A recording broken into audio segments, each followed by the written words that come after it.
ပြီးတော့ပြောရအောင်ခန္တီဆိုတာဘာလဲအကျဉ်းများအဖြစ်တော့သီးခံခြင်းလို့နားလည်ထားကြပြီးသားပါအဲ့လိုသီးခံနိုင်တယ်ဆိုလို့ရှိရင်ဒါမင်္ဂလာရှိတယ်လောကီရောလောကုတ္တရာရောကြီးပွားကြောင်းချမ်းသာကြောင်းကုသိုလ်ကောင်းမှုကြီးဖြစ်တယ်မြင့်မြတ်မှုကြီးဖြစ်တယ်ဆိုပြီးတော့မြတ်စွာဘုရားကသီးခံခြင်းမင်္ဂလာဒီနေရာမှာဥရှင်တို့ခန္တီကိုအဓိဝါဒနာလို့အဓိဝါဒနာဆိုတာကဘာတွေပဲဖြစ်လာနော်မိမိအပေါ်မှာမကောင်းတာတွေပြောလာတယ်မကောင်းတာတွေပြုတ်လာတယ်ဆိုလို့ရှိရင်ကိုယ့်အပေါ်မှာပဲတီးစေတာသူကပြောလာလို့ကိုကပြန်ပြီးတော့ပြန်လှန်ပြောမယ်သူကပြုတ်လာလို့ကိုကပြန်လှန်ပြီးတော့ပြုတ်မယ်ဆိုလို့ရှိရင်အဲ့ဒါကိုယ့်အပေါ်မှာတီးစေရမရောက်ဘူးပေါ့ဟုတ်လားဒါကြောင့်ကိုယ့်အပေါ်မှာဆိုတာတွေဆဲတာတွေဆူတာတွေစိတ်တိုင်းမကြတရားတွေကာယကံမှုဝစီကံမှုတွေနဲ့လွန်ကျူးလာပြီဆိုလို့ရှိရင်အဲ့ဒါကိုကတီးခံဖို့ကြိုးစားအားထုတ်တာပြန်လှန်ပြီးတော့မတုံ့ပြန်ဖို့ကြိုးစားအားထုတ်တာဟုတ်လားအလွန်မှကျင့်နိုင်ခဲ့တဲ့အကျင့်ကြီးတစ်ခုပါသူများကကိုယ့်ကိုစောစောကားပြောလာတာပြုလာတာကိုဒါကိုဘာမှမပြန်မပြောဘဲနဲ့မပြုဘဲနဲ့ကင်ပြောပါစေပြုပါစေလို့ခေါင်းငုံပြီးတော့တီးခံနိုင်ဖို့ဆိုတာပိဋကပေါင်းတော်ကောင်းတို့မလွယ်ပါဘူးဟုတ်ရဲ့လားဒါပေမဲ့လို့အဲ့ဒီမလွယ်တဲ့အကျင့်ကိုပဲကြိုးစားပြီးတော့အထောက်ကြရမယ်ကျင့်သုံးကြရမယ်ဆိုပြီးတော့မြတ်စွာဘုရားကခန္တီဆိုတဲ့မင်္ဂလာဟောကြားတော်မူတာနော်ဒါကြောင့်ပိဋကပေါင်းတော်ကောင်းတို့ဒီနေရာမှာသိခံခြင်းနဲ့ပတ်သက်ပြီးတော့ဘာကြောင့်မင်္ဂလာဖြစ်ရသလဲစဉ်းစားကြရတွေရှိတယ်သိခံခြင်းဟာမိမိသူတစ်ပါးနှစ်ဦးသားအကျိုးတရားတွေကိုအများကြီးရှိနေတယ်နော်သိခံလိုက်ခြင်းအပြင်အကျယ်မငြိမ်းပွေတွေဘာမှဖြစ်เสียအကြောင်းမရှိဘူးနောက်သိခံလိုက်ခြင်းအပြင်ကိုယ့်အတွက်လည်းပဲငြိမ်းအေးရာငြိမ်းအေးကြောင်းကျင့်သုံးရာရောက်တယ်သူ့အတွက်လည်းပဲငြိမ်းအေးရာငြိမ်းအေးကြောင်းကျင့်သုံးပေးရာရောက်တယ်ဒါကြောင့်အလွန်တရာမှမြင့်မြတ်တဲ့စင်ကြယ်တဲ့အကျင့်ဖြစ်တယ်ဆိုပြီးတော့ခန္တီပရမန္တပောတိတိခာဆိုပြီးတော့မြတ်စွာဘုရားကဒီခံခြင်းသည်အကျင့်ကအကျင့်ထဲမှာ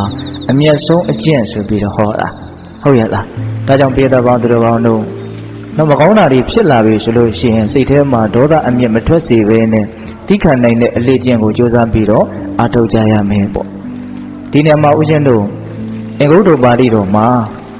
သိခံခြင်းသည်အကျိုးကျေးဇူး၅ပါးရှိတယ်ဆိုပြီးတော့မြတ်စွာဘုရားဟောထားတယ်သိမခံခြင်းကတော့ဆန့်ကျင်ဘက်အပြစ်၅ပါးရှိတယ်ပေါ့ဒီအကျိုးပြစ်လေးတွေကိုဦးဇင်းတို့နားလည်ထားဖို့တော့လိုမယ်ဗျ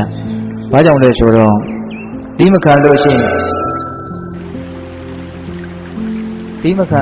ရင်အပြစ်တွေရှိတယ်သိခံမယ်ဆိုရင်တော့အများကြီးကောင်းကျိုးချမ်းသာကိုရနိုင်တယ်လို့သိထားရင်သိထားသလောက်သိခံခြင်းနဲ့စိတ်တွေကတော့ပို့ပြီးတော့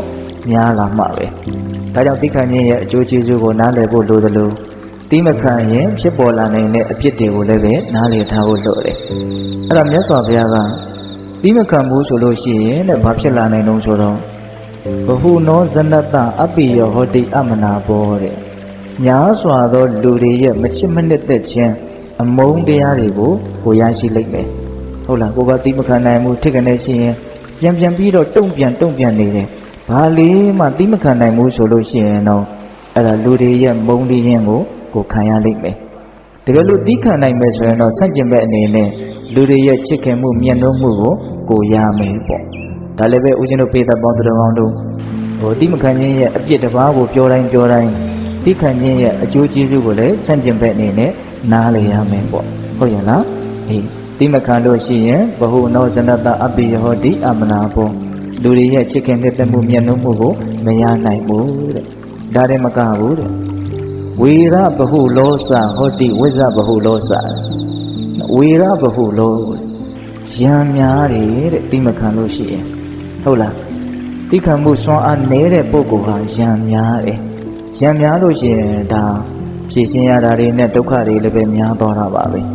ဒါကြောင့်သိခံမယ်ဆိုရင်တော့ရံမများဘူးပေါ့သိခံလိုက်ခြင်းအပြင်အကျယ်မငြိမ်းမွေတွေဖြစ်เสียမရှိဘူးပေါ့နောက်ပြဿနာအားလုံးကိုအခြေအမြစ်ကစပြီးတော့ဖြည့်ရှင်းရလဲရောက်တယ်လို့ဦးဇင်းတို့ထင်ပါတယ်ဟုတ်လားဒါကြောင့်သိမခံလို့ရှိရင်နံပါတ်1ရံများတယ်